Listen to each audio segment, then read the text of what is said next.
There's striped gophers and pocket gophers. Yeah. That's it as far as I know.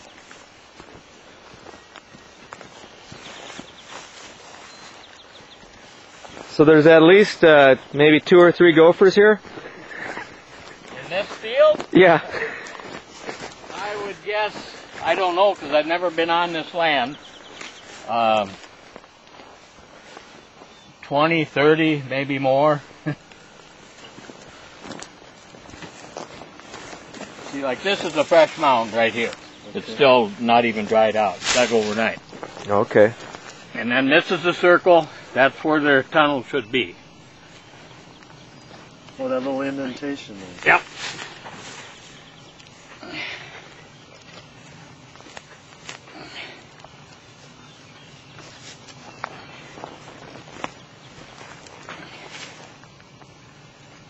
So how big are these things, do you figure? I've got some gophers in the car. Oh, okay. Pets? Pardon? Pet gophers? No, I just caught them yesterday. And see, I got to cut the feet off and turn them in for the bounty. And in Pilot Mound Township, I got to cut the tail off and the feet.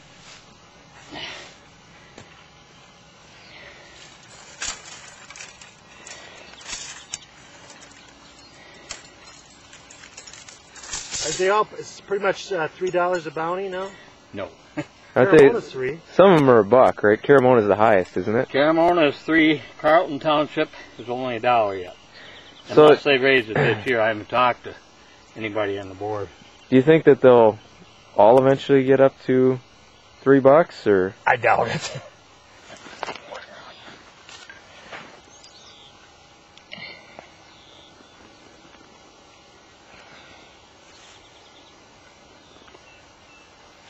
So Pilot Mountain, you gotta show the tail and the feet.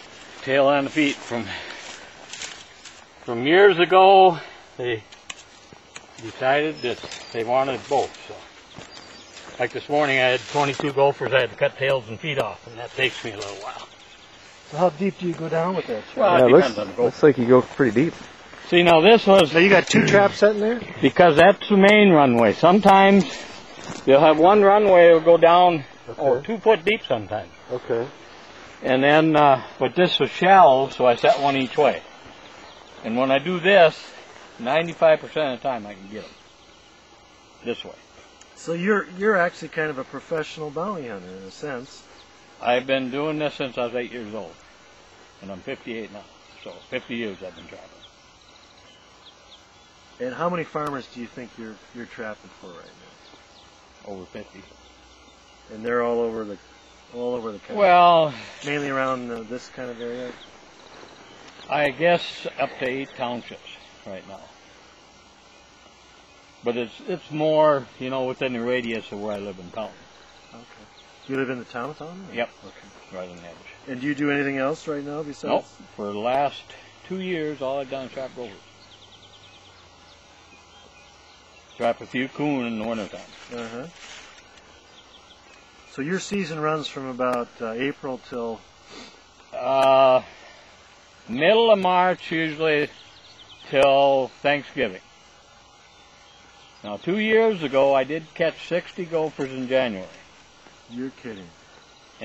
So are you a Gophers fan? No, my wife is, but I'm not much into sports. Okay. So describe this you know, the These are called death clutch traps, death clutch traps. just the way it sounds. And they make other traps too, and some guys swear by box traps. And then there's a pan trap, I call them, which is a miniature coon trap. Well, I've read too. Sometimes people gas them? Yeah, there's. Gas the I don't know anybody personally that's doing it now. And there is custom guys that go out, and what they do is they blow up the runway. Okay. But it's not recommended, you know, on a lawn or in a golf course or anything like that. The only way is poison or traffic. Just And like few on. people still poison yet. You ever see Caddyshack? I was just thinking Caddyshack. That's a different type of a Yeah, gopher yeah, again. no. But around in this county, it just all you do have is pocket gophers and striped gophers. What's the big difference between the two? striped gopher does not make a mound. Oh. They eat corn more than anything, where pocket gophers like alfalfa roots best, or grass roots, or sometimes in the fall, especially, they'll go into soybean fields and eat the soybean roots. So when we come across mounds, it's a pocket gopher. Yeah. Or moles make mounds sometimes. Oh, I know. I got moles in my place. But the big thing there with the pocket gopher, there'll be that circle like there was there. Mm-hmm. And with a mole, they won't have that circle. Okay.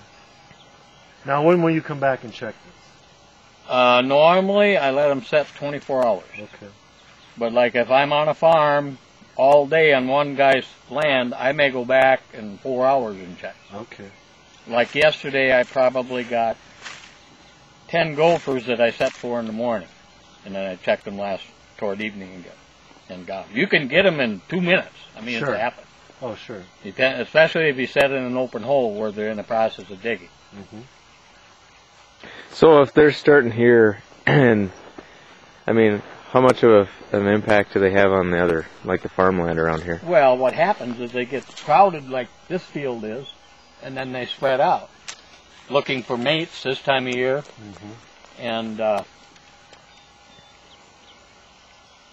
it creates a bad feeling between neighbors sometimes.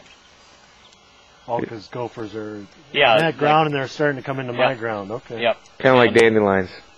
Pardon? Kind of like dandelions. Yeah, only thing worse, they do a lot of damage. I mean, they get in the field bad enough, and they kill out the alfalfa, and they also, it can start washing. Yeah. Like in waterways, it can wash waterways out. I've seen ponds, farm ponds wash out because there was a gopher in there. Another thing, when you have gophers, then pretty soon you got badgers, and they do more damage yet because they dig such big holes. Like all these are old mounds from last fall, except you can see what's dug this spring. What's fresh? There's another fresh one right up there. So. And more than likely that and that are different gophers. So these are fresh here as well. Yep. Oh, you can tell how. But see, this one was dug overnight, probably, because it's Okay. still black. Right. No, not much frost on there. Now, is this all being done by one gopher, you think? Or? This is a different gopher than there, more than likely. Okay. See, now this one, the main runway splits way down there. So I'll just set one trap there. Otherwise, you got to dig out so much. I'm amazed at how far you dig. Like how deep. Me or the gophers? Well, to get in there. Well, sometimes I'll go down 2 foot almost. Huh. Sometimes the gophers will plug it that far. Sometimes on rare occasions, I can't get them opened up. And then So you put the trap down there, then you put just an anchor. an anchor to hold it in there, so they can't drag it in the tunnel. Right? Yeah, I used to use. What I got on here? This number 9 brace wire, like that, and the gopher will never get away, but the coyotes and badgers will take them. Oh, really? Or coon, or possum, skunk. Man. Because I use gophers as bait when I trap coon. Okay. And I've got, like I say, badgers and skunk and possum and a lot of different things will eat them.